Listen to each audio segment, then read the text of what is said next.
नमस्कार, मैं साक्षी news network और आप सभी का स्वागत है।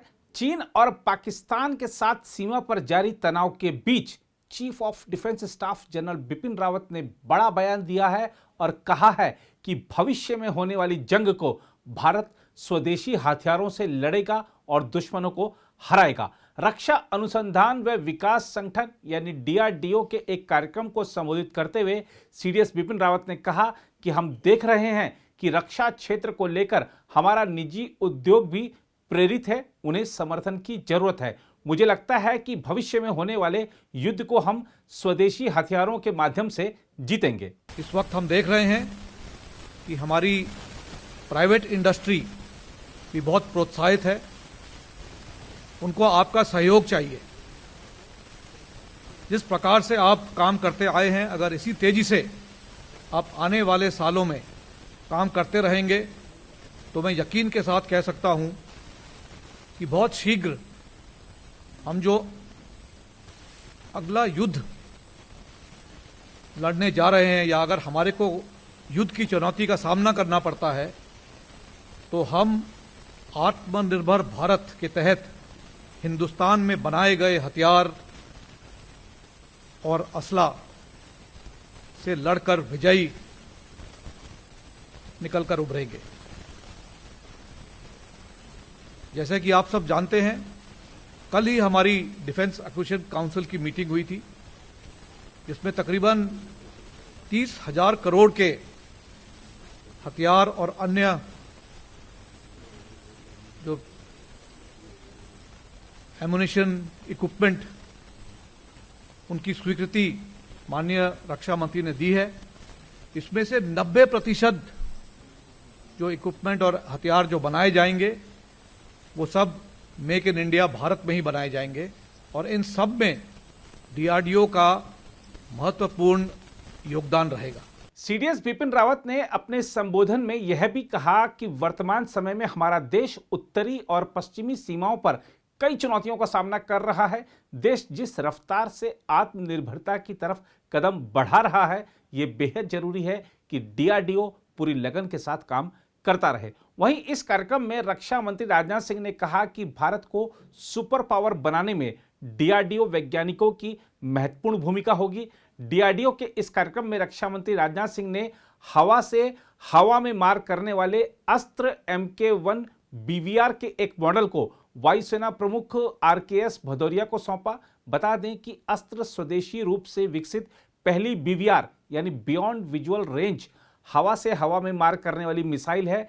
इसे सुखोई 30 LCA और MiG-29 से लॉन्च किया जा सकता है। इसके अलावा रक्षा मंत्री ने DRDO द्वारा तैयार भारतीय समुद्री स्थिति संबंधी जागरूकता प्रणाली नौसेना प्रमुख और सीमा निगरानी प्रणाली यानी बॉस सेना प्रमुख को सौंपी। इसके अलावा रक्षा मंत्री राजनाथ सिंह ने शुक्रवार को मिलिट्री लिटरेचर फेस्टिवल में भी हिस्सा लिया। इस दौरान उन्होंने सेना और बॉर्डर से जुड़े तथ्यों को आम जन तक पहुंचाने और नई पीढ़ी के लिए तैयार करने पर जोर दिया। रक्षा मंत्री ने कहा कि जैसे जैसे समय बदल रहा है, खतरों और युद्धों के चरित्र में भी बदलाव आ रहा है। भविष्य में और भी सुरक्षा से जुड़े मुद्दे हमारे सामने आ सकते हैं। धीरे धीरे संघर्ष इतना व्यापक होता जा रहा है जिसकी पहले कभी कल्पना भी नहीं की गई थी। राजनाथ सिंह ने कहा कि यहाँ लोग किताबों के द्वारा सेना से जुड़ी सैद्धांतिक जानकारियां तो ले ही सकते हैं, सेना के अफसरों और जवानों से संवाद करके उनके निजी और रियलिस्टिक अनुभवों को भी जान सकते हैं। साथ ही उनके दिखाए गए कर्तव्यों से वे सेना के ऑपरेशंस और उनकी कार्य प्रणालियों के बारे में भी जान सकते हैं।